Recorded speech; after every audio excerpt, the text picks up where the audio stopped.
kjo nuk ndodhë në qerdhe publike, po ka ndodhë në një qerdhe të... Po veç Komuna e Prishtinës ka subvencionu, ka lëshu fare, 19.000 euro ka lëshu veç për 339 fëmijë që s'janë të regjistruar heq. Ka paguar rreth 19.000 euro subvencione për fëmijë që nuk kanë qenë aktualisht të regjistruar në këtë qerdhe. Në ndë ka paguar rreth 31.000 euro më shumë subvencion për fëmijë që kanë qenë prezent, por që prindrit e tyre kanë bërë pagesën e plotë. Komuna nuk ka të drejtë me shkumja kontrolu dokumentat atje. Gazeta Nacionale javën e kaluar ka raportuar për një skem të mashtrimi që dyshohet se ka ndodhur në qerdhen Botanika në lagjën Mati 2 në komunën e Prishtinës. Zyrtarët e kësaj qerdhes dyshohet se kanë keq përdorur emrat e fëmijëve për të vjedhur. Mu për shembull, më ka takuar subvencioni, më është dhëruar në komunë Prishtinës. Çika nuk kanë regjistruar me hiç. Edhe ka shku që paguaj me një çmim. Këtë tjetër faktikisht nuk ka figuruar. 50 euro ka figuruar që paguaj. On 50 komuna, 100 euro çmim. Unë kom pagu 260 për 2 fëmijë. Nacionale ka siguruar raportin e mbrëmshëm të auditimit, por çfarë ka gjetur ky raport për këtë qerdhe dhe dyshimet lidhur me rastin? Për gjatë vitit 2024 u konstatuan lista të pasakta të emra të fëmijëve lidhur me subvencionime.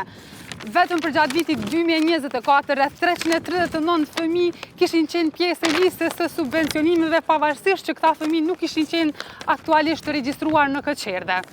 Komuna e Prishtinës kishte bërë pagesa të parësyeshme në 2 forma. Fillimisht ka paguar rreth 19.000 euro subvencione për fëmijë që nuk kanë qenë aktualisht të regjistruar në këtë qerdhe. Në ndë ka paguar rreth 31.000 euro më shumë subvencion për fëmijë që kanë qenë prezent, por që prindrit e tyre kanë bërë pagesën e plotë. Sipas gjetjeve të auditorit të brendshëm, arsyeja se pse ka ndodhur këto pagesme është për shkak se Komisioni për verifikimin e dokumentacioneve nuk kishte funksionuar dhe u konstatuan ndryshime të pasakta, po ashtu edhe në emrat e prindërve, çka ka mundësuar edhe pra manipulimin e listës dhe shpërndarjen e subvencioneve në mënyrë të padrejtë. Gjatë këtij auditimi janë vretur dobësi në këtë proces, siç është mungesa e emërimit të një personi të caktuar nga Drejtoria e Arsimit, mos funksionimi i Komisionit për verifikimin e dokumentacioneve, si dhe mos zbatimi pikës 8 të nenit 35 të rregullorës së brendshme nga ana e menaxhmentit të kopshtit, pa vlerësimin paraprak të Komisionit për subvencionim, mbikëqyrjen dhe verifikimin e kesave. Një gjetje tjetër në këtë raport është se mungonte ditari i arkës ku do të evidentohet tërheqja e mjeteve kesh nga bankomati në këtë qerdhe, ku vetëm për gjatë vitit 2024 shuma totale tërheqjes së mjeteve kishte qenë 46.000 euro. Gjetjet e këtij raporti tregojnë se qerdhja Botanika ka përfituar në mënyrë të parësyeshme 51.000 euro për gjatë vitit 2024 nga Komuna e Prishtinës. Vlen të theksohet se Prokuria Themelore në Prishtinë ka filluar hetimet lidhur me rastin. Ja, që e din që funksionon si NGO, si organizatë qeveritare, edhe komuna nuk ka të drejtë me shkumja kontrollu dokumentat atje.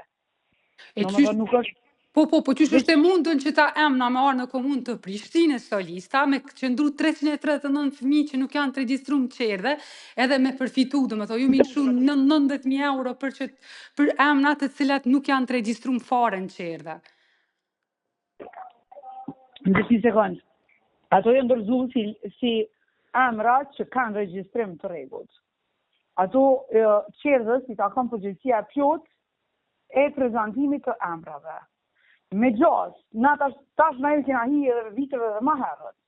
Domethënë duhet mi pa edhe krejt qerdheve me bazë në komunitet, që kjo nuk ndodhet për shembull me qerdhet e tjera, as me qerdhet private, kur janë subvencionu direkt fëmijët.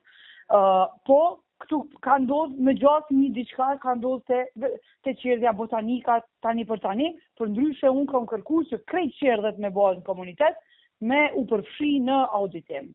Ju ka ndryshuar emrat të prindërve, fëmijëve, domethënë 339 fëmijë. Po kupton, kjo nuk ndodh në qerdhe publike, po ka ndodhur në një qerdhe të... Po veç Komuna e Prishtinës ka subvencionu, ka lëshu fare, 19.000 euro ka lëshu veç për 339 fëmijë që s'janë të regjistruar heq.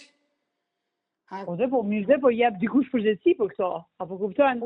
Domethënë jep drejtoria e shkollës, specifikisht drejtoria e kopshtit, specifikisht. E tash na kena pas zyrtar të autorizuar për me qenë prezent në mbledhjet e këshillit drejtues, se këto si organizata qeveritare, përgjegjësia i takon edhe këshillit të qerdhes.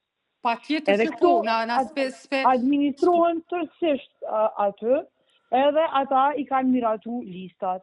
Dhe tash, duhet mi marë proces verbale, tash unë nuk jam aty dhe nuk e di që ka ndodhë, po procedura... Po përgjatë vitit 2024 kanë raporti auditimin që ka gjetë kanë qenë që të përgjatë vitit 2024. Përgjatë vitit 2024 keni qenë ju drejtoresh, apo? Po, unë listat e fëmijëve nuk i verifikoj. Po dhe po besoj ka pas zyrtar kompetent që janë marrë me këtë pjesë, apo? Jo, ka pas zyrtari që ka qenë kompetent për me marrë pjesë në këto... Qëka janë këto? Pikërisht që ata po thëmë qysh është e mundës? Ligjërisht përgjegjësia e plot i bjen drejtorit të qerdhës, këshillit të përgjithshëm që i e merr edhe komunës, drejtorisë të arsimit në këtë rast, drejtorisë financa, drejtorisë të arsimit kompetent. Po nuk është sepse NGO-t, organizata jo qeveritare është e pavarur në... Po ju keni nda mjete, me gjithat. Na kemi nda se ajo është, na jemi në obligim me një marrëveshje që e kemi bo për me i subvencionu fëmijët. Po na nuk jemi autoritet hetus me po cili fëmijë është, a nuk është. Apo kuptojnë? Po, që ka shme letësi mundet dikush më ardhë me mashtru, dhe me dikush më ardhë që ka shme letësi mundet me pru emna, jo, nuk është ashtu. Jo, nuk është. Kjo drejtoresha e qerdhës nuk i pranoj kja auditorët e komunës që ja kom qune. Se më thoi kje s'kini drejt ju komuna me na i pru auditorët. S'mi jep kje dokumentat mua, po kuptojnë? Për më shumë, di që një gazetë nacionale,